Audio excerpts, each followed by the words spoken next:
নতুন করে ভারী বর্ষণে চট্টগ্রামের কিছু এলাকায় ফের পানি বাড়ছে। ডুবে গেছে নগরীর বেশিরভাগ নিচু এলাকা। এতে ভোগান্তিতে পড়ে নগরবাসী। কক্সবাজারের বৃষ্টিতে বেড়েছে জনদুর্ভোগ। আরও জানাচ্ছেন কাজী মাহফুজ। টানা দুদিন পর শনিবার চট্টগ্রাম অঞ্চলের বন্যা পরিস্থিতির কিছুটা উন্নতি হলেও রোববার ভোর থেকে নতুন করে শুরু হওয়া ভারী বর্ষণ ফের উদ্বেগ বাড়িয়েছে। অনেক নিচু এলাকায় আবারও পানি বাড়তে শুরু করায় ভর করেছে নতুন আতঙ্ক। ভোর থেকে ভারী বর্ষণে ডুবেছে নগরীর অধিকাংশ নিচু এলাকা। এতে ভোগান্তিতে পড়ে নগরবাসী। পার্বত্য জেলা রাঙ্গামাটিতেও থামেনি বৃষ্টি। পাহাড় ধসের চরম শঙ্কার মাঝেই বাঘাইছড়ির পর ডুবছে বিলাইছড়ি ও বরকলের নির্মাঞ্চল। জেলায় এ পর্যন্ত ছোট বড় 131টি পাহাড় ধসের ঘটনা ঘটেছে। 47টি আশ্রয় কেন্দ্রে ঠাঁই নিয়েছে প্রায় 4000 মানুষ। এদিকে রাঙ্গুনিয়ার শিলক এলাকায় পাহাড়ি ঢলে বেইলি সেতু ধসে পড়ায় রাঙ্গামাটির সাথে বান্দরবানের সড়ক যোগাযোগ সম্পূর্ণ বন্ধ রয়েছে। আমার পরিবার এখন চলার অক্ষম হয়ে গেছে, কিন্তু এখন আমার ব্যবসা বাণিজ্য সব পানিতে তলায় গেছে।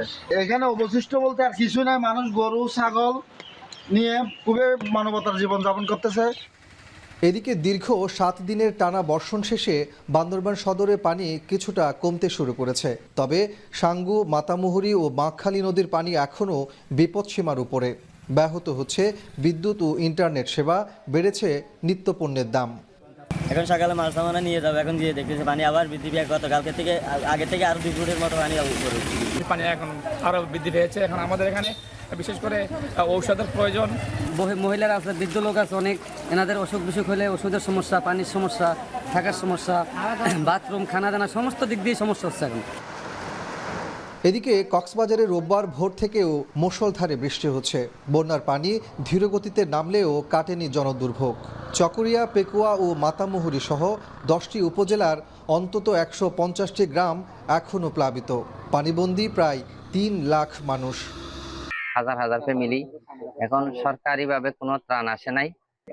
আকুল আবেদন যাহাতে কাকারা ইউনিয়নবাসীর জন্য কিছু দ্রুত ত্রাণের ব্যবস্থা করা হয়। পানি দ্রুত না নামার কারণে প্রতি বছর আমরা বন্যার সম্মুখীন হচ্ছি। এমন কিছু উপদ্রুত এলাকা আছে যেখানে সেনা মোতায়েন করলে পানিবন্দী মানুষগুলোকে উদ্ধার করা সম্ভব। 1 মাসের প্রায় বৃষ্টিপাতের 80% এই 7 দিনের সময়ের মধ্যে হয়েছে। কক্সবাজার জেলায় আমাদের 71টি ইউনিয়নের মধ্যে প্রায় 69টি ইউনিয়নই ক্ষতিগ্রস্ত। প্রায় 2 থেকে 2.5 লক্ষ লোক পানিবন্দী আছে। কক্সবাজারের জন্য সরকারের পক্ষ থেকে ইতিমধ্যে 30 লক্ষ টাকা এবং 450 মেট্রিক টন চাল বরাদ্দ দেওয়া হয়েছে। সোমবারও ভারী বৃষ্টি অব্যাহত থাকতে পারে জানিয়েছে আবহাওয়া অফিস। কাজী মাহফুজ, এখন চট্টগ্রাম।